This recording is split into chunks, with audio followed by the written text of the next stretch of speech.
નમસ્કાર મિત્રો, અત્યારે હું સાબરમતી તટે અધિવેશન જે કોંગ્રેસનું મળી રહ્યું છે તારીખ 9માં ત્યાં છું. આ માહોલ છે, ડેલિગેટ્સ હાજર થઈ ચૂક્યા છે. થોડી વારમાં અહીં અધિવેશન શરૂ થશે, પરંતુ આ અધિવેશનમાં ગુજરાત કોંગ્રેસના દિગ્ગજ નેતાઓ પધારી રહ્યા છે. આપણી સાથે વિક્રમભાઈ માડમ છે. વિક્રમભાઈ સાથે ચર્ચા કરવી છે, થોડી અધિવેશનને લઈ, થોડી ગુજરાતની પરિસ્થિતિને લઈ, થોડી તેમના વિસ્તારની પરિસ્થિતિને લઈને. વિક્રમભાઈ, આપનું સ્વાગત છે ગુજરાત. Thank you.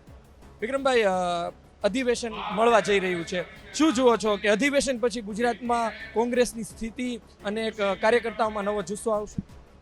ચોક્કસ અધિવેશન છે 64 વર્ષ પછી મળે છે. સ્વાભાવિક છે, એવડું મોટું અધિવેશન આખા દેશના કોંગ્રેસીઓ આવતા હોય ત્યારે હરેક કોંગ્રેસીઓની બેટરી ચાર્જ થાય અને ગુજરાતની અંદર પણ થશે. આજે હું મારી સાથે મારા સનને, જેનું નામ છે કરણ માડમ, 4 મહિના પહેલાં જ 25 વર્ષ પૂરા થયા છે. પોલિટિક્સમાં 25 વર્ષ એટલે બધા સમજી શકે છે કે ઇલેક્શન લડી શકવાનું એક લાયસન્સ. એવા હજારો યુવાનો આજે થનગની રહ્યા છે. ગુજરાતની અંદર કોંગ્રેસ નબળી નથી, મત મળે છે, થોડા જીતી શકે એટલા ઓછા મળે છે અને એની પછવાડેનું જે કારણ છે એ બીજેપી તરફથી ધ્રુવીકરણ, હિન્દુ મુસ્લિમ મુખ્ય મુદ્દાઓથી ધ્યાન ભટકાવવા માટે મોંઘવારી, બેરોજગારી, બેકારી, શિક્ષકો નથી, ડૉક્ટરો નથી, દવાઓ નથી, એનું કામ કરે છે. કોંગ્રેસ છે, કોંગ્રેસની જનરેશન પણ મજબૂત છે અને આવતા દિવસની અંદર આ અધિવેશન પછી દરેક કોંગ્રેસીઓની બેટરી છે એ ફૂલ ચાર્જ થઈ જશે અને ગુજરાતની અંદર જે 2.5 વર્ષ પછી ઇલેક્શન આવી રહ્યું છે એની અંદર કોંગ્રેસ જબરજસ્ત દેખાવ કરીને સત્તા સુધી પહોંચશે. વિક્રમભાઈ, 2017ની જે વિધાનસભામાં ચૂંટાઈને આવ્યા હતા, એક અલગ વિધાનસભા હતી. કોંગ્રેસના એટલા ધારાસભ્યો, ભાજપના એટલા ધારાસભ્યો. 22 પછી સ્થિતિ બદલાણી છે અને ત્યારબાદ રાહુલ ગાંધી આવ્યા હતા. એમણે પણ કહ્યું કે એની પહેલા પણ કહ્યું હતું કે લગ્નના ઘોડા અને રેસના ઘોડા વિશે વાત કરી હતી. થોડી ગદ્દારો વિશે પણ વાત આવી હતી. તમે ભૂતકાળમાં લડ્યા છો, જીત્યા છો, હાર્યા છો, શું કહેશો ગુજરાતમાં કોંગ્રેસની સ્થિતિ અને જે વાતો છેલ્લા ઘણા સમયથી ચાલી રહી છે?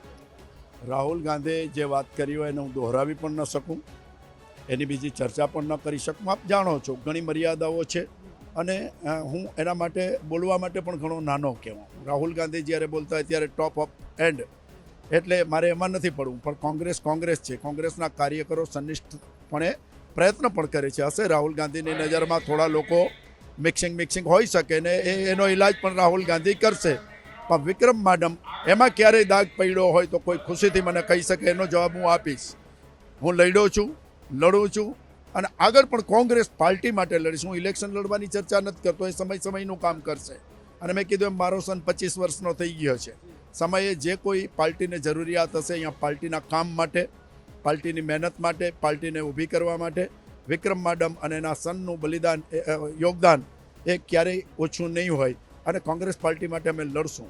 કોંગ્રેસ નબળી નથી. ક્યાંક પરિસ્થિતિ, સમય, સંજોગો થતી હોય છે. આ વખતે તમે જોવું તો યુપીમાં બીજેપીની જે હાલત થઈ, મહારાષ્ટ્રમાં હાલત થઈ, હરિયાણામાં, રાજસ્થાનમાં, એ પીરિયડો આવતા હોય છે સારા અને ખરાબ, એ પરિસ્થિતિને અનુરૂપ. પણ છતાં તમે જોવો છો અત્યારે કેટલો ઉત્સાહ છે. અહીંયા પગ મૂકવાની જગ્યા નથી અને જ્યારે દેશની ટોપ લીડરશિપ આવી છે ત્યારે કંઈક ને કંઈક સારો મેસેજ દેતા જશે અને મેસેજમાંથી અમે જે કંઈ લેવા જેવું હશે, આમ તો બધું લેવા જેવું હશે, પણ જે અમારે અનુકૂળ હશે ગુજરાત પ્રદેશને, એ લઈ અને અમે આગળ વધશે.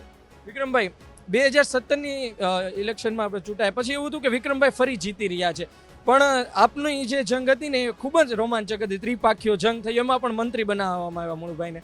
શું કહેશો કે વિક્રમભાઈ હાર્યા, એમની પાછળ એમનું શું મંથન છે? કોઈ મંથન નથી હોતું. આપ જાણો છો મહાકાય કંપનીઓ, પૈસાઓ અને બધા એક થઈ મારી સામે ઈસુદાનભાઈને મુખ્યમંત્રીના ઉમેદવારને ઉતાર્યા. 2 મુખ્યમંત્રીઓએ ધામા નાયકા અને ક્યાંક ગરીબ વર્ગ છે એને મફતના કાર્ડ, અને મફતના કાર્ડની અંદર ગરીબ લોકો પ્રલોભનમાં આવી ગયા.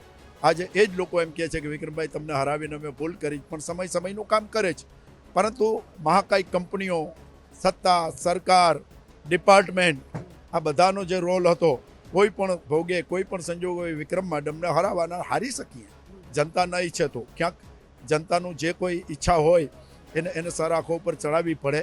અને જ્યારે એક ટાર્ગેટ બનાવવામાં આવ્યો હોય ત્યારે મારી એટલી હસ્તી નથી કે આ મહાકાય કંપનીઓના કરોડો રૂપિયા, જ્યાં 2 રૂપિયાનો ખર્ચ કરવાનો અહીંયા 2 લાખનો ખર્ચ થતો હોય, મહાકાય કંપનીઓના મેન માણસો પોતે મેદાનમાં ઉતરીને એક મતદારને મનાવતા હોય, ધમકાવતા હોય, એની કંપનીઓમાં નોકરી કરતા હોય, એને ધમકાવતા હોય, નોકરીમાંથી કાઢી મેલશું, તમારા કોન્ટ્રાક્ટ બંધ કરી દેશું, ત્યારે સમજી શકો છો કે શું થઈ શકે.